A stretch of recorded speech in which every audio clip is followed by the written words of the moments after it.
everybody in Cyberland, your favorite Babalawo. At least I hope so. Coming at you with this great video in order to ring in something that's very special, in order to tell you about the Letra de Año. But before I do that, thank you. Thank you for subscribing. Thank you for hanging on to me for so many years. Continue to spread the word, hit the share. I'm jumping on TikTok now, on my Instagram, I'm on Facebook, I'm all over the place. So TikTok world, beware. I just opened up an account about a week ago, and I'm about to start publishing because the word of Ifa is important.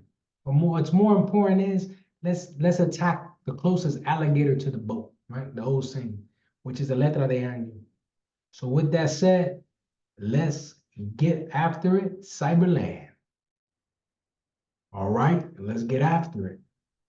When we're talking about Letra de Año, we are referring to a tradition, a cultural perspective on how do we best manage the chaos that is around us. The chaos that is governed by politics, that's governed by emotions, governed by world events, that has an impact on us. And as we transition from 2023 to 2024, we begin to see that social media and the information age is something that has opened up our eyes to what is in this world. What are some of the challenges that are going on worldwide, not just what's going on in our town or in our community. So as we transition and as we begin to better understand what is the Letra de Año, it's important for us to understand what is the intent of the Letra de Año. The intent is for our elders to give us guidance on how we best maneuver throughout that year. This is not a foreign concept.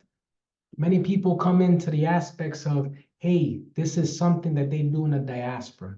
Hey, we do this in the summertime in Isheshe. Hey, that is not truly the new year because it's the harvest.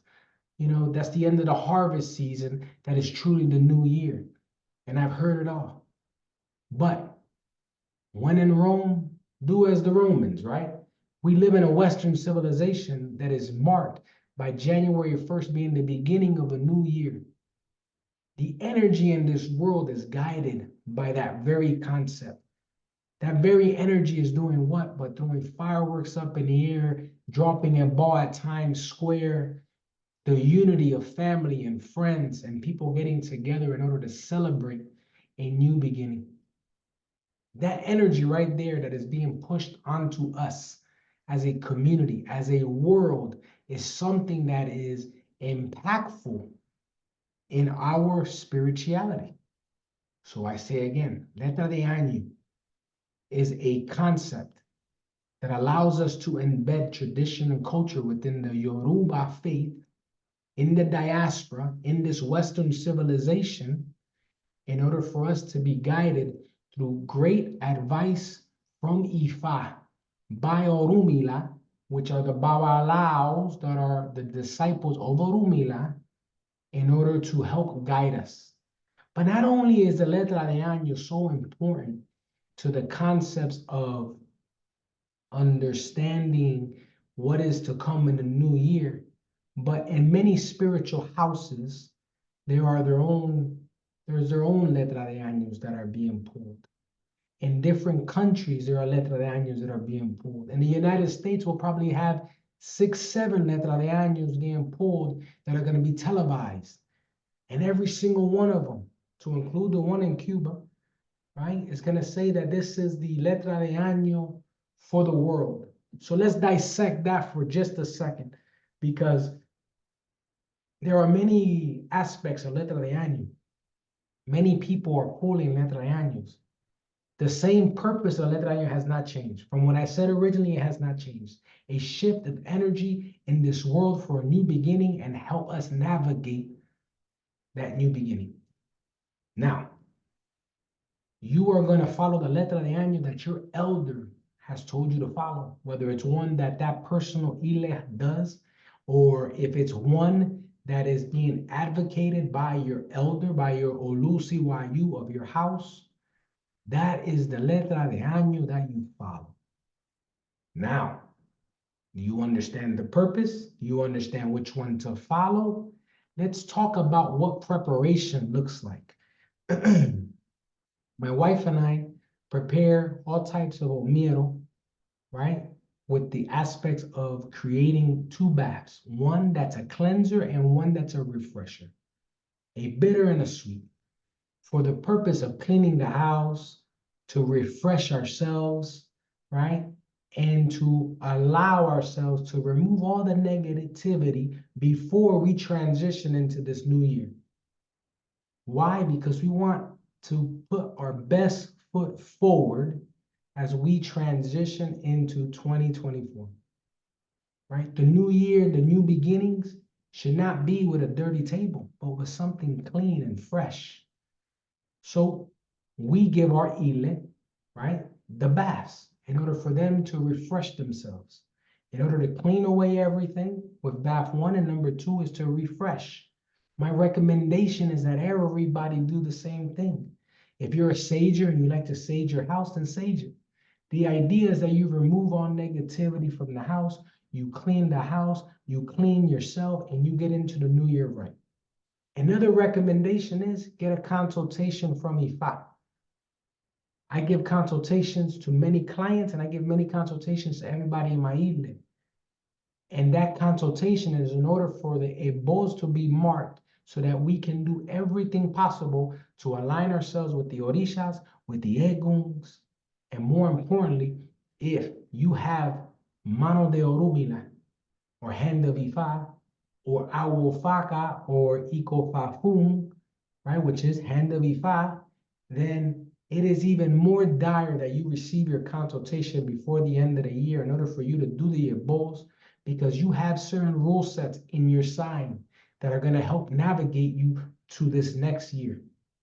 And those are all things that are important. Those are all things that are vital. Those are things that we have to align ourselves with, because that is cultural. That is what this faith is about. In order to give us the best foot forward to follow our Ori, in order to navigate us through the challenges of life. Now we understand the purpose. We understand what letra to follow to a certain extent. We understand that we got to clean our environment and ourselves. We also understand that a consultation is very important.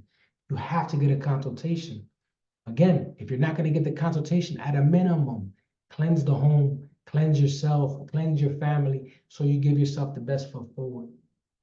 And then, when the new year rings in, that letra de año will become a baseline to complement those who have hand of Ifa.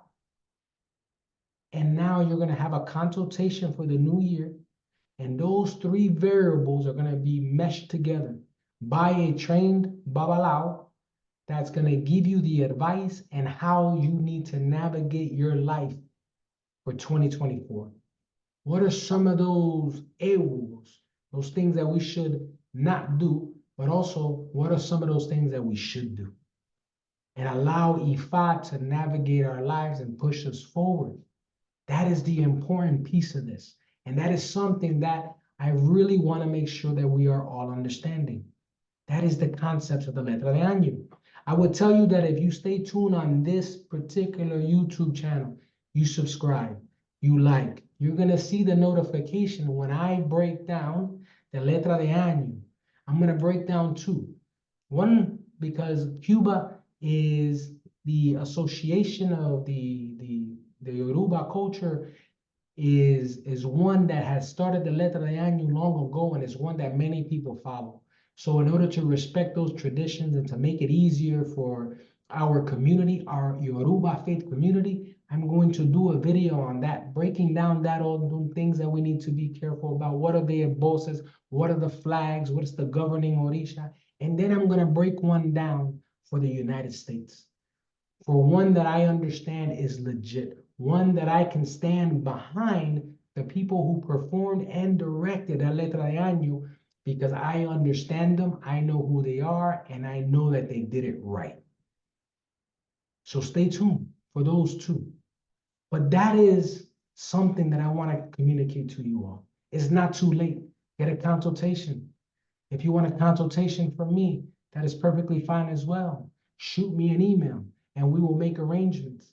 These are all things that I want to make sure that you know as you get into 2024. And with that said, as always, my pleasure. I appreciate each and every one of you. Thank you for subscribing. Thank you for liking. Thank you for subscribing. Iburu, Iboya, Ibucheche, Cyberland.